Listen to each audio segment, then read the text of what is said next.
வணக்கம். யாம் பொன்வாசு, ஸ்ரீ புற்று மகிழ்ச்சி முத்திரை ஆராய்ச்சி மற்றும் நோய் நீக்கல் பயிற்சி மைய அறக்கட்டளை, வேலூர். இந்த அறக்கட்டளையோட நோக்கம் பார்த்தீங்கன்னா, அடுத்த சந்ததி நினைக்கும்படி வாழ். எதுக்கு அடுத்த சந்ததி நினைக்கணும்? இன்றைக்கி எல்லாமே பார்த்திங்கன்னா கணினி யுகம். ஒரு சண்டை நடக்கிறதுல பார்த்திங்கன்னா அதுக்கு முன்னால் பார்த்திங்கன்னா கையால் அடிச்சுவாங்க, அதுக்கப்புறம் கொம்பல் அடித்தாங்க, அதுக்கப்புறம் இரும்பால் செஞ்சு அடித்தாங்க, அதுக்கப்புறம் வண்டி வாகனம் அப்படி கொண்டு வந்து அடித்தாங்க, அதுக்கப்புறம் சின்ன சின்ன குண்டுகளை போட்டு நாட்டு வெட்டிக்கிட்டு பெரிய வெட்டி கொண்டு. இன்றைக்கி அப்படி இல்லை. மனிதன் போகவே வேண்டாம். அந்த டாக்டர் அப்துல் கலாம் கண்டுபிடிச்ச அந்த ஏவுகணைக்கு பேர் என்ன அப்படின்னாக்க அக்னி ஏவுகணை. அது வந்து பார்த்திங்கன்னா ஒரு குறிப்பிட்ட தொலைவு மனித இனமே அதில் இல்லாமல் அதே போய் வெடிக்கக்கூடிய அளவுக்கு அந்த ஏவுகணை இருந்தது. இன்றைக்கி அதுபடி இல்லை. முதல்ல ஒரு சின்ன ட்ரெயின் அப்படி வச்சாங்க, இன்றைக்கி அதை கொண்டு போய் வெடிக்க ஆரம்பித்தாங்க. அந்தளவுக்கு கணினி யுகத்தில் நம்ம வாழ்ந்துட்டுருக்கோம். இந்த கணினி யுகத்தில் வாழ வேண்டாம்னு பார்த்திங்கன்னா நமக்கு வந்து உழைக்கின்ற தன்மையே போயிடுது. அப்போது உழைக்கின்ற தன்மை போயிடுனா நம்ம என்ன பண்ணுவோம்? ஒன்று அதங்கப்பட்டு உட்காந்துக்கணும். அப்பா எனக்கு எதுவுமே வரலையே, எதுவுமே கிடைக்கலையே. இப்போ இன்றைக்கி பார்த்திங்கன்னா வேலை, எந்த துறையில் பார்த்தாலும் வேலையை பார்த்திங்கன்னா கணினி யுகம் வந்ததுனால நிறைய வேலை வந்து குறைஞ்சி போச்சு. அப்போது அந்த வேலையை வந்து உட்காந்து செய்யக்கூடிய வேலையாக வந்துருச்சு. முன்னே உடல் உழைப்பு இருந்தது, மனிதன் ஆரோக்கியமாக இருந்தால். இன்றைக்கி உடல் உழைப்பு இல்லை, மூளை உழைப்பு மட்டும்தான் இருக்குது. அதனால் அவனுடைய ஆரோக்கியம் தடைப்படுது.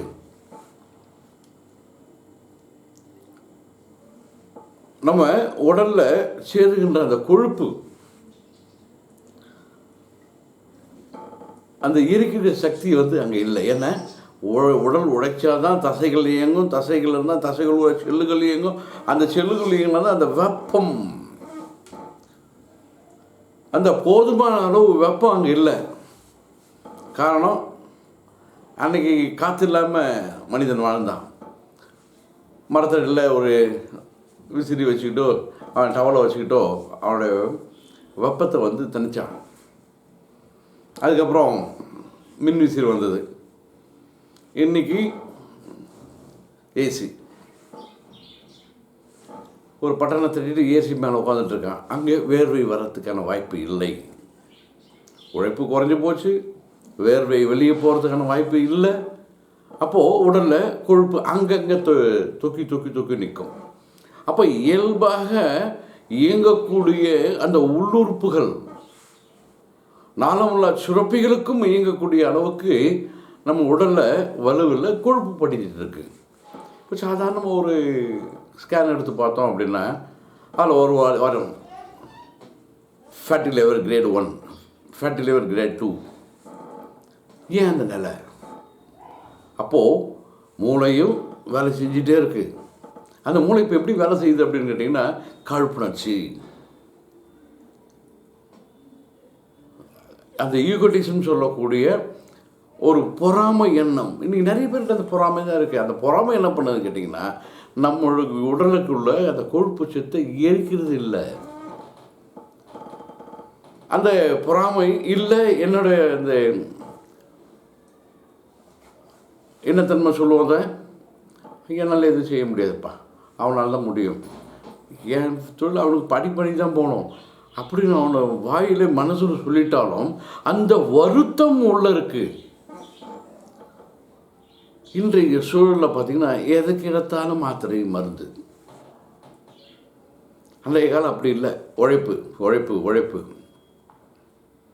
இப்போது ஜெயின் மதத்தில் பார்த்திங்கன்னா 6 சூரியன் அஸ்தமனம் ஆகிறதுக்கு முன்னாடி உணவு எடுத்துக்கணும். விளக்கு கூட அந்தளவுக்கு எரிய விடக்கூடாது. 7லேருந்து 8 தூங்கிடுவாங்க. விடியற்காலை 4 மணிக்கு ஏஞ்சிக்கிடுவாங்க. அப்போது அந்த அதிகாலையில் ஏஞ்சிக்கிட்டு அப்போருந்து உழைக்க ஆரம்பித்தாங்கன்னா, அப்போது ஓசோன் வாயுவை அவங்க வந்து நல்லா உள்ளே எடுத்தாங்க.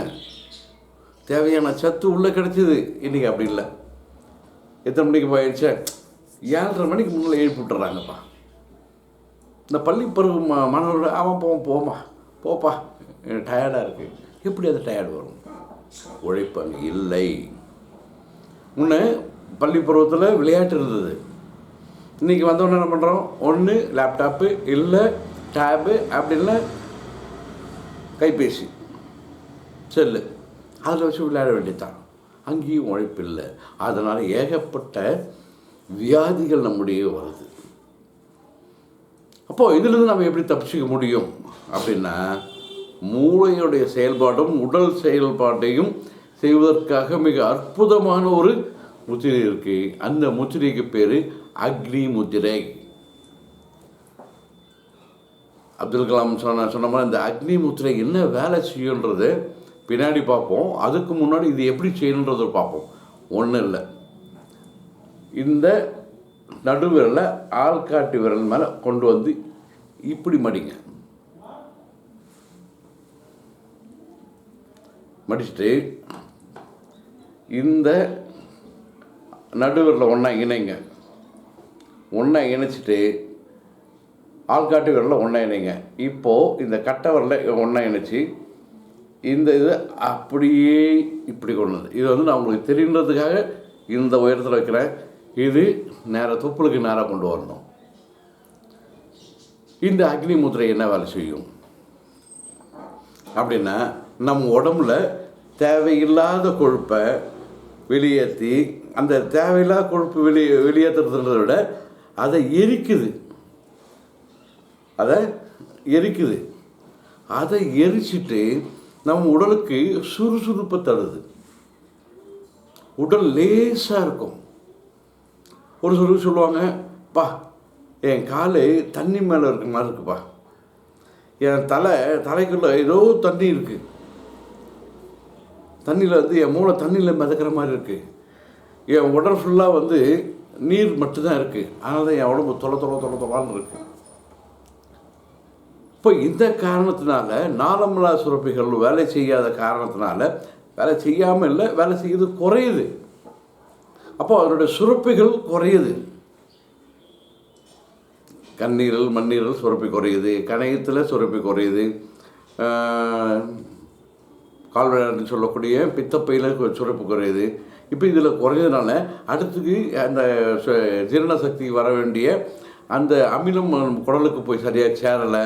ஏன்னா இப்போ நம்ம சாப்பிட்றதும் சரியில்லை என்னது.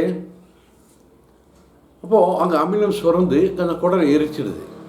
அந்த குடலை எரிக்க சொல்ல என்ன ஆகுது அப்படின்னு நம்ம பார்த்தோம்னா, நமக்கு குடல் புண்ணு வருது. அந்த குடல் புண்ணானது என்ன பண்ணுது? ஹார்ட்பர்ன், நெஞ்சு கரிப்பு, ஜீரணமாகலை. அப்போது இதெல்லாம் நடக்கணும்னா என்னால் வேகமாக நடக்க முடியாது, வேகம் ஓட முடியாது. அப்போ இயல்பாக நடக்க வேண்டிய எந்த நிகழ்வுகளும் சரியாக நடக்காது. அப்போது நமக்குள்ளே ஒரு சோம்பல் உள்ளே வரும். சோம்பல் உள்ளே வந்தாவே போச்சு, மற்றதெல்லாம் உடல் கொண்டு வந்துடும். ஆண்களாக இருந்தால் குழு சுருப்பி வேலை செய்யாது, அந்த விதைப்பை வேலை செய்யாது. பெண்களாக இருந்தால் அந்த கர்ப்பப்பைக்கு முன்னாடி இருக்கிற அந்த ஓவரி சினைப்பை வேலை செய்யாது. அப்போ இது வேலை செஞ்சால் தான் அடுத்த ஜெனரேஷனே கொண்டு வர முடியும், அடுத்த சந்ததியே கொண்டு வர முடியும். சரி, அப்படியே கருத்துருச்சாச்சு அப்படின்னா அப்போ அடுத்து என்ன ஆகும்? அங்கே உழைப்பு இல்லை. அப்போது அங்கே பிறக்கக்கூடிய குழந்தைக்கு என்ன வரும்? உட்காந்து என்ன பண்ணுவாங்க? கணினி நோண்டுவாங்க.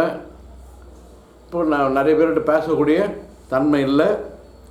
முன்னெல்லாம் பார்த்தீங்கன்னா ஒரு கர்ப்பிணி பெண்ணை சுற்றி நிறைய பேர் பேசுவாங்க. இன்றைக்கி அப்படி இல்லை. என்ன பண்ணுறாங்க? அவங்க பாட்டு தனியாக ஒரு ரூமில் உட்காந்துக்கணும். இடுப்பு வலி வந்தாலும் சரி, வயிற்று வலி வந்தாலும் சரி, தனியாக இருக்கணும். முன்னெல்லாம் பார்த்திங்கன்னா நிறைய தாது உப்புக்கள் இருக்கின்ற அந்த கீரைகளையும் காய்கறியும் நம்ம கொடுத்துட்டு இருந்தோம். இன்றைக்கி அந்த தாது உப்புகளே நம்ம உடம்புல சேராத அளவுக்கு நம்மளுடைய கொழுப்பு தான் உடம்பு சேர்த்துட்ருக்கோம். அதுக்கு உடனே மருந்து மாத்திரை, அந்த மருந்து மாத்திரையும் தேவையான தான் வேலை செய்யும். இப்போது ஒரு பழமொழி இருக்குது, மருந்தும் விருந்தும் 3 நாட்கள் மட்டுமே. அப்போது நாம் உடலை உழைக்கணும். உழைக்க முடியாதுங்க, இந்த அக்னி முத்திரையை செய்யுங்க. உடலில், குடலில், ஈரலில், கணையத்தில் அங்கே மேலே படிக்கின்ற கொழுப்பு படிவத்தை நல்லா இயங்க வச்சு உடல் குண்டாகிறது குறைங்க, தொப்பை விடுறத குறைங்க, மூளை சுறுசுறுப்பாக இருக்க வைங்க. உடலில் வந்து எல்லா நாளமில்லா சிறப்புகளும் எல்லா ராஜ உறுப்புகளும் இந்த அக்னி முதல்ல அழகாக வேலை செய்யும். ராஜ உறுப்புகள் வேலை செஞ்சால் முதல்ல வந்து ராஜ உறுப்புகள் எது? மூளை, இருதயம், நுரையீரல், சிறுநீரகம், இன உறுப்புகளை சேர்ந்த சிறுநீரகம், அப்புறம் அந்த கல்லீரல், மண்ணீரல். இந்த ராஜ உறுப்புகள் சொல்லக்கூடிய இந்த உறுப்புகள் செவ்வனே இயங்க ஆரம்பிக்கும். இந்த அக்னி முதிரையில் நிறைய பலன் சொல்லிகிட்டே போகலாம். ஆனால் நேரத்தை கருதி நாம் என்ன பண்ணுறோம்?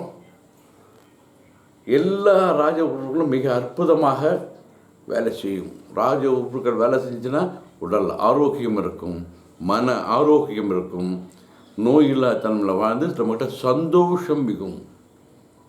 ஆக இந்த அக்னி முதிரையை நீங்கள் செஞ்சு பாருங்கள். நீங்கள் செஞ்சு பார்த்துட்டு அடுத்தவங்க சொல்லிக் கொடுங்க.